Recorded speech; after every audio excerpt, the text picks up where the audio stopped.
Alright, I hope you enjoyed the break, and we're going to proceed to the special session 2. It is my honor to introduce our speaker of the special session 2, Mr. Kwon Sung-min. He's the founder and CEO of Publish Incorporated, a software development firm that specializes in building a blockchain-based news platform. And is also the founder of the digital news website, the Econo Times and Token Post. Today, Mr. Kwon Sung-min will give us a presentation on the impact of Web3 on digital media and journalism. So ladies and gentlemen, please join me in welcoming him with a big round of applause.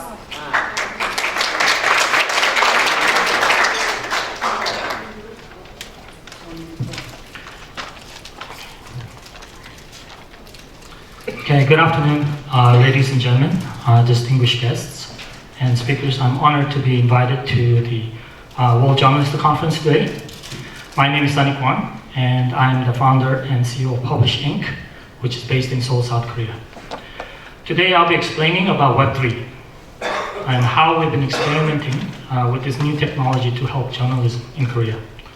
The topic may be new for some and quite maybe far-fetched for others, but I believe it is crucial that we take some time to understand and learn about this new change on the internet in order to improve journalism. As you can see, our slogan is we make news non-fungible. We have adopted this slogan from non-fungible token, also known as NFT, which is a form of digital asset that is made unique and non-replaceable by blockchain technology. Our goal is to make news non-fungible and make journalism more approachable to the readers and make readers an active value stakeholder compared to just pass-by news readers or consumers among increasing number of news contents and contents out there in the internet today. So let's begin. So in this presentation, I'll be explaining about the brief history of news media and the current status of news ecosystem based on internet. And then I'm going to explain what we consider limitations hindering journalism and its sustainability in today's internet. With that, I will also introduce what we think is critical solutions using the Web3 technology to begin addressing the problems. Furthermore, I'll explain about different use cases we've been using Web3 adopted by some news organizations today, and especially in Korea. I'll wrap up with our roadmap and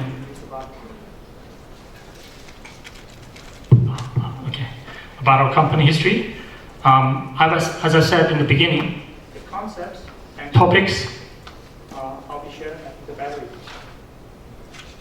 Obviously, it gets on and off. Okay,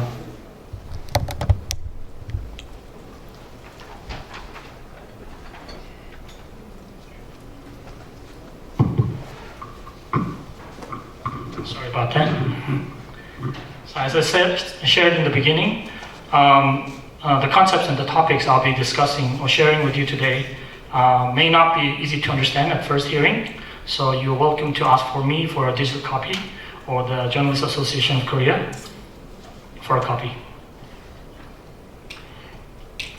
So here is a very simplified short history of media in the last 30 years since the advent of internet. For some of you who may have joined early in the 90s, remember how tedious it was to build a web page. I wanted to literally work page by page, tables by tables. It was like drawing a brochure online. Also very common to overwrite wrong files and bring down the whole web page. This was only 2 decades ago. So entering Y2K, we experienced dramatic advancement of internet. We saw likes of open source systems like WordPress, CMS, and with it hundreds and thousands of blogs and websites, and wide distribution of content management system called known as CMS. So you didn't really need to understand FTP or any other Dreamweaver to publish web pages directly onto the server. You could easily write and publish articles or blogs via the CMS. We also saw a huge boom in the digital ad market. it started to take different shapes and sizes within the online news pages, ranging from keyword ads to banner ads, and later on native video ads. So entering 2010, we saw mobile phones, smartphones, and with it, huge growth of social media platforms like Facebook, Twitter, and so forth. Nowadays, and in the 2020s, with still the mobile trend growing, but tapering off. The adoption is growing less, quicker than before. What we foresee is also, as have been discussed in the previous sessions, artificial intelligences like ChatGPT, helping news to become more personal, smarter, and more efficient. But as you already discussed, AI can be double-edged because it can help with efficiency and personalization, but also help with machine-generated misinformation.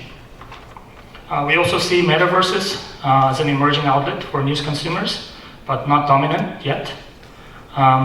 So as information gets easier to get published on the internet, we're experiencing a pandemic of misinformation. It is getting harder to distinguish verified information from misinformation. We believe at Publish that Web3 potentially can fix this problem. It can bring back the missing trust factor through blockchain technology. Furthermore, using the Web3, readers can become, as I said, an active value stakeholder compared to a pass-by readers, which I'll explain further in the presentation. So here is another way of looking at the development of internet. In Web 1.0, we were able to post informations on the internet in a single direction. Newspapers write, readers had to read. In Web 2.0, we saw likes of comment system, social networks, where readers now become an active participant by commenting and writing. So in Web 3.0, we can see contents transform into unique digital asset using blockchain technology. And readers can now own the news, for example, in the form of NFT. To summarize, in Web 1.0 and Web 2.0, Internet brought an innovation of transferring information very quickly and efficiently. Web 3.0 is an innovation of transforming data to assets and transferring those assets, such as Bitcoin and digital assets, as we well know today. So, and we're set to transform news into the digital asset in Web 3.0. In 2019, so now 5 years ago, I had an opportunity to speak to the newspaper executives in Singapore, hosted by Wanifra. I humbly predicted that all media, especially the news media, will be fully adopting blockchain and cryptocurrency in the next 5 years, which is this year. But I still hold on to the statement, but with some delays. I said the future of news lies in adopting cryptocurrency or blockchain to increase readers' engagement through a token reward system, and thereby increasing advertising revenue and becoming self-sufficient. I still hold fast to the statement, but during the last 5 years, blockchain and the Web3 has itself improved and developed in multiple ways, and what I hope to show you today can become a bigger motive for a news industry to adopt Web3 sooner. So this is a very high level of how the current internet-based news system looks like. So this format or business model is not very different from offline news consumption on papers. This similar business model, based on advertisement income alone, has existed for over the last 400 years by some data and have changed very little. I believe this model is very effective and powerful in delivering journalism. However, the world around us has changed so dramatically in the last few decades, and journalism must reinvent in news technology to stay relevant.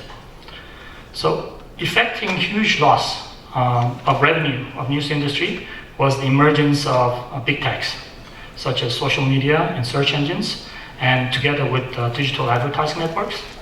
So with users and consumers going online for information, advertisers chose online ad to promote their products, And these search engines and social media became so good at targeting and cost-effective using technology. So in contrast, the news industry have failed to keep up with the technology development, and thereby arguably lost at its own game, or a huge source of ad revenue, leading to a lot of problems we see today. So in the next slide, I'll expound on the limitations and potential solutions. As I said earlier, there are multiple limitations existing in the current news system. One of the key problems is dramatic loss in advertising revenue, or share in the advertising revenue after the emergence of big techs. They create no content on its own, but take over most of the digital ad revenue, which is sometimes the only source of revenue for some newspapers, for most newspapers, matter of fact. In number one, on the left, in the internet space and with lack of media literacy, normal news readers are easily exposed to misinformation. Furthermore, users are not properly compensated for their data and their activities online, which is collected by third parties, usually using cookies, and to sell retargeting ads and take profit off the users unknowingly. In number 2 and 3, decreasing ad revenue has forced news publishers to write articles in order just to drive traffic, leading to mostly yellow journalism. In number 4, digital ad market has not only boomed, but has led to technically very complicated system and leaving news publishers at a loss again in terms of share of the ad revenue. In the right is the solutions. I've listed potential solutions to the problems on the left. Number 1, again, we compensate readers for the activities and their data, such as reading, commenting, sharing, etc. Rewards create loyalty and increase direct visitors to the news outlets, potentially providing sustainable community and recurring ad revenue. So with less reliance on ad revenue and traffic, publishers can focus on journalism, and lastly, if we can simplify the ad distribution, removing third-party networks and agencies and leading back to bigger share in the original ad fees. So in summary, I've addressed different problems facing reporters, publishers, users, advertisers, and the current internet-based news system. So we are building a blockchain-based solutions and applications targeting each of these problems as shown on the tables. Next, I'll show you how these solutions can be integrated into the news ecosystem to improve journalism, and in many ways rely less on the ad revenue and become more sustainable.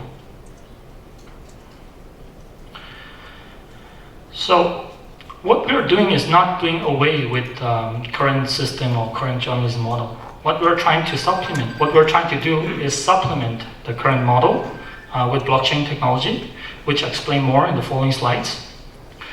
As some of you may not know, blockchain in a layman language is a system of recording information and data in a way that makes it difficult to, or impossible to change or hack or cheat the system.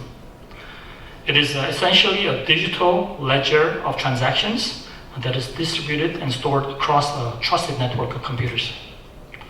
So any activities happening within the news ecosystem will be recorded and notarized on the blockchain, and furthermore, each activities are compensated by a reward called cryptocurrency or token or points.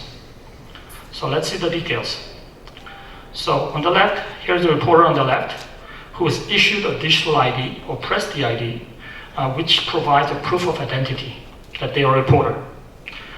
They can continue to do what they're doing, but this time they're not just compensated, but they can also be rewarded fairly for their activities and can get tips from readers or followers, maybe similar to Super Chat in YouTube. Every article they produce will be tagged with unique identifier in the blockchain and notarized. News publishers can now use blockchain to store articles on blockchain to reward direct visitors for signing up. Publishers can also mint tokens or NFTs to monetize their contents. Users can now sign up directly and participate actively actively in reading, commenting, sharing to get rewards. They can also buy the NFTs and also tip reporters for the reporting. This becomes a basis of Web 3.0 journalism, to create a community with a common interest and consensus. This is a larger viewpoint of the news ecosystem based on blockchain. Users and reporters can use tokens to further engage in non-work related activities, such as purchasing food, beverages, through kiosks, different stores, buy tickets to conferences. They can also engage in micro-financial activities and investments. Users can purchase or trade article NFTs in open exchanges, and lastly, monetize the tokens directly at crypto exchanges globally. Advertisers can also purchase tokens to purchase ad spaces on news outlets on the blockchain, eliminating the third-party intermediaries such as ad agencies.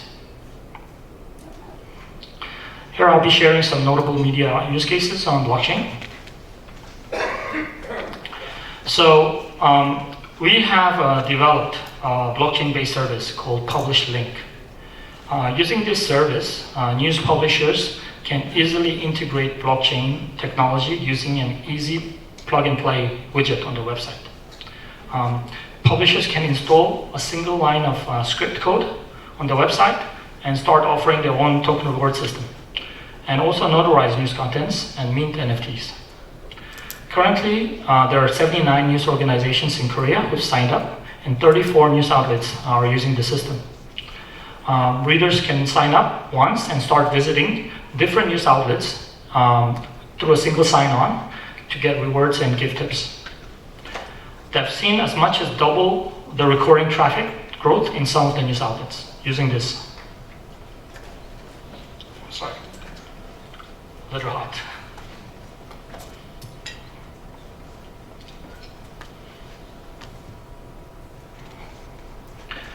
So here's how readers can now simply log in simply and start earning rewards and checking their activities daily on their mobile phones.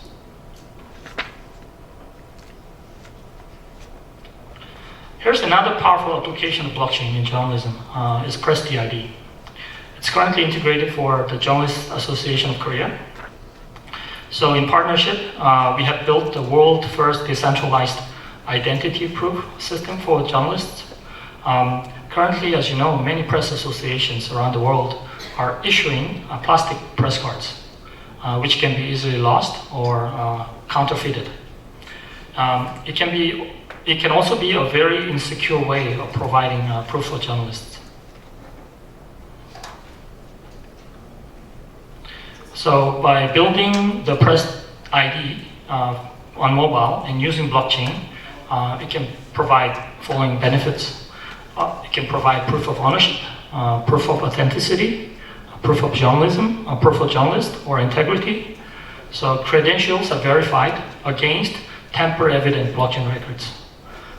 Press DID can be easily transferred, enabling government departments or agencies to do away with time-consuming press credentialing processes. So this diagram shows how Press DID can be used using a mobile phone to prove authenticity and without compromising personal information using QR codes. So we have now some, I believe, 4,000 journalists, members of Journalists Association of Korea using the DID in different formats. We have set up the zone in, actually this was last year, we haven't done that. Last year we set up a zone in the reception area to check them out, but we couldn't this time. We also understand that the International Federation of Journalists report that over 100 journalists are killed in the line of duty for many reasons. And it is one of the main objectives of IFJ to secure safety of journalists. And I think very practical use of DID, Press DID, is for IFJ. So it can upgrade the current plastic press cards. This will help prove journalists without disclosing critical personal information using cryptographic techniques.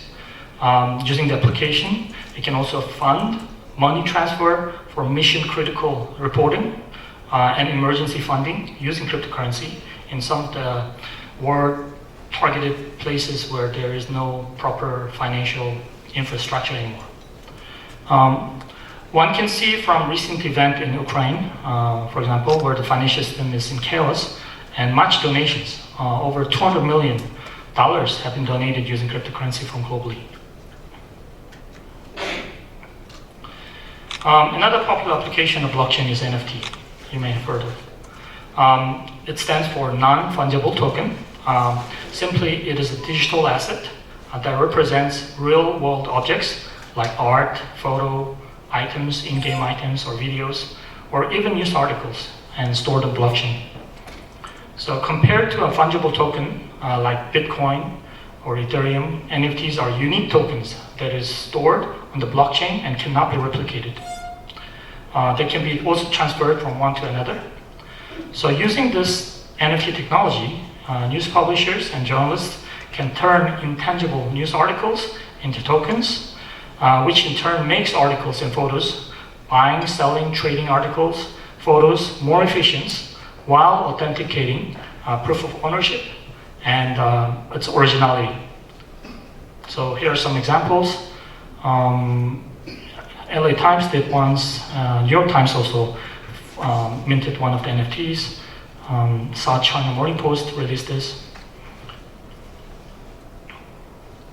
So here's the concept design of what we're building. There is a widget under every article showing the proof of journalist details. The reporter's ID appears at the bottom of the article, and reporters can now be verified and news can be verified therefore. Users can go into more details to find out more about the news NFTs. They can see details about publishers, reporters, historical details on the transactions, and for trading history of the corresponding article NFTs. So I would like to end my presentation with some definitions to help you understand what we are trying to do here. So Web 3.0, by definition, is a new version of internet or web using blockchain technology where the economy is run by different cryptocurrencies or self-made tokens, each with its own consensus. Journalism, in my very humble opinion and very simple definition, maybe too simplified, can be defined as activity of gathering, assessing, creating, and presenting news and information to the public. So I've carefully combined both terms to say that journalism in Web 3.0 is the activity of gathering, assessing, creating, presenting, and tokenizing news and information. So I believe journalism must adapt Web 3.0 to stay relevant and effective. Lastly, here's another way of looking at Web 3.0. So Web 1.0, you log in such a way. Web 2.0, you could use social logins. So Web 3.0, you would connect your wallet or crypto wallet to different sites and become an active member of the community.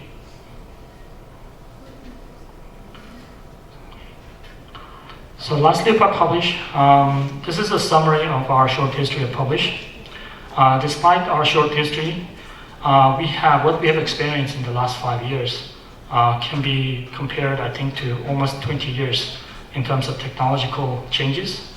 So the bottom line is the current news ecosystem makes it very difficult and impossible for news publishers to remain viable and relevant. Local news coverage and especially investigative journalism are seen cost ineffective and discouraged. So what we're trying to build here is what I think any democratic society needs: a diversity of sustainable independent newspapers where we need trained reporters, obviously, to shine light on the abuses of power and social injustices. So at Publish, we are trying to build a secure and transparent news ecosystem for balanced journalism, free from manipulations and misinformation. We believe it can be made possible through blockchain-based system and carefully designed reward economy system. So our mission is to make news smart and non-fungible and give all newspapers and journalism to what they can do best and worry less about the bottom line. Thank you.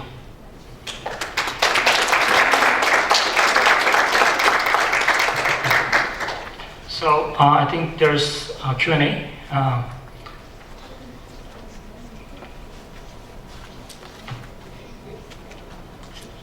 hope you understood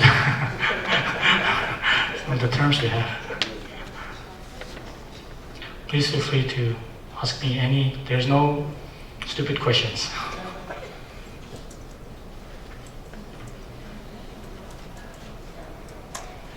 You said your prediction would materialize in 5 years. It did not. Why not? I think there's two things. Regulations, I think, globally. Regulations especially has not caught up with the cryptocurrency and thereby left cryptocurrency or the blockchain in a sort of wild, wild west. So it has been filled with a lot of problems. But I think the regulators were, too caught up with whatever they're doing to catch up with this new technology. But there is a group of innovators out there that are really spearheading this technology. And I want to become sort of a bridge between the journalism and this new Web 3.0.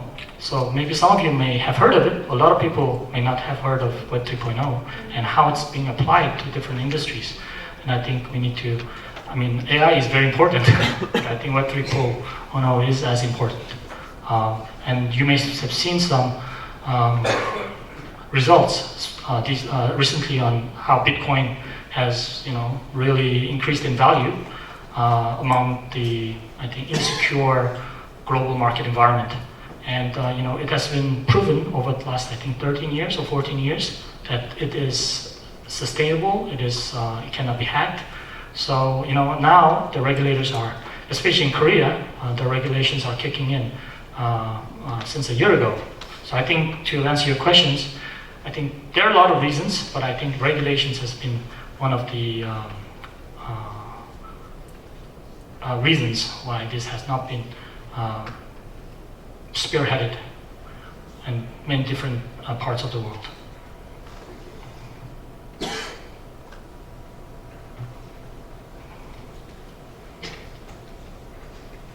Mentioned that 79 local news publishers joined the alliance of the publish.link. Yeah. So far, how is it give an impact of the revenue for the media with this kind of ecosystem? So it's good.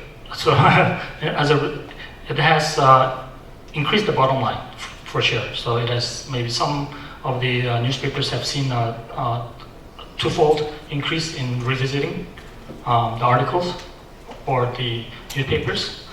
But I feel it has not been a meaningful data yet because we need to see more newspaper join, because as the economy of scale grows, the results grows, because as more people enter into this community and visit different websites or different newspapers, the bigger the impact.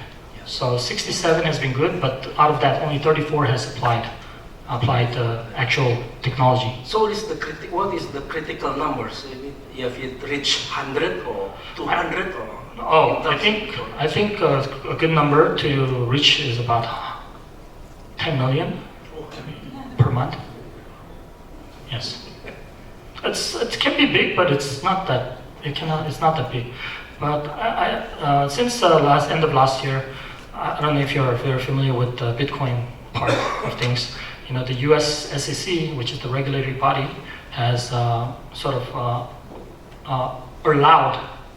Bitcoin ETF, so for institutions to trade financial asset based on Bitcoin, which has led ways for more optimistic changes in different countries to endorse blockchain and to really fund the development, especially in Korea. That's how it's going. So I see Web 3.0 or blockchain being applied to more and more industries this year.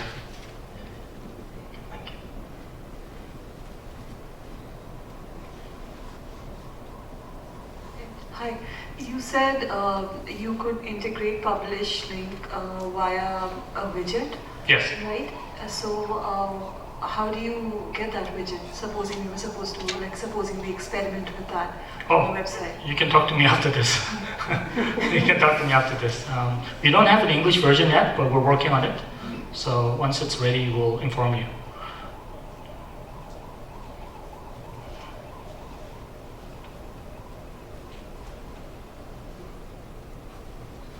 Another, I think, hindrance beside the regulations has been the volatility of the cryptocurrency.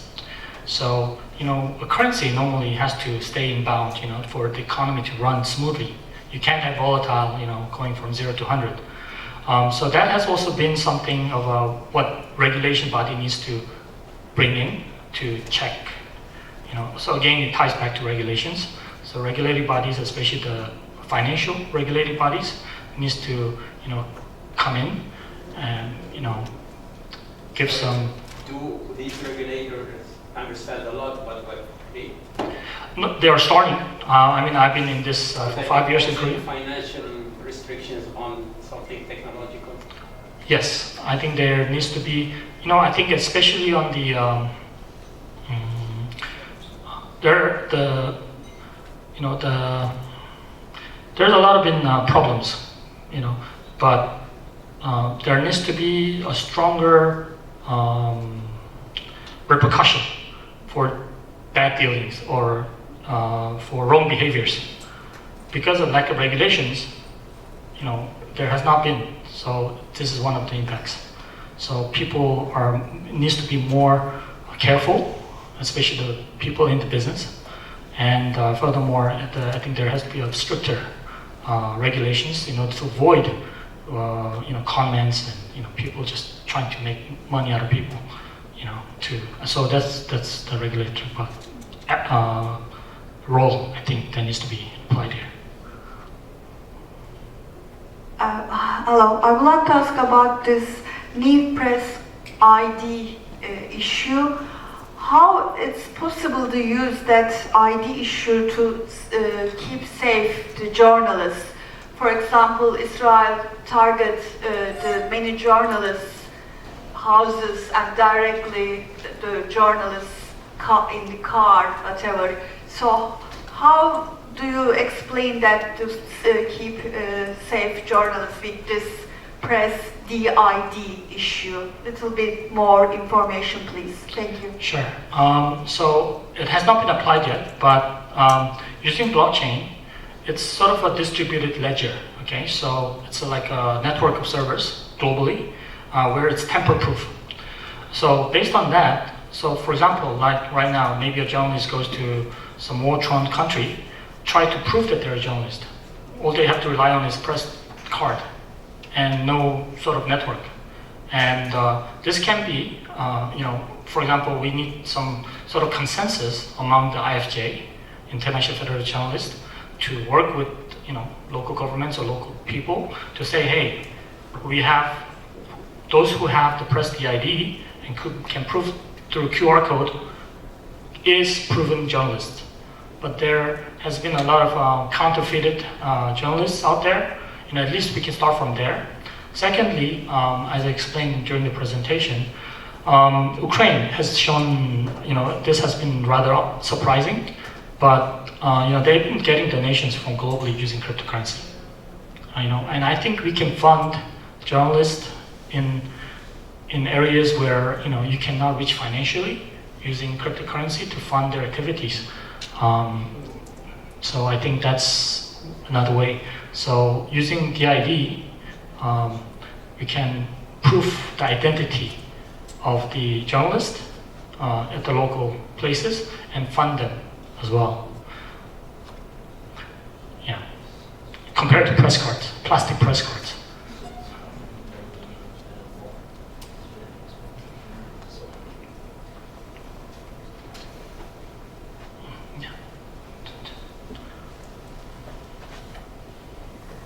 And just to follow with the question from my colleagues from the other side, so about the press deed, like in each country is different, like law, Yeah. how to regulate the work of journalists, like especially in Southeast Asia, like in Myanmar or something like that. How is you guarantee that press deed, like for to secure the journalists that to investigate reporting on war issues, because like we have the government that create the law to control social media or the online, the media online or something. How you can make sure that guarantee that all this is more safer? Because regarding to the report from IFG that journalists killed in the period and until 2020 is like still it was happening.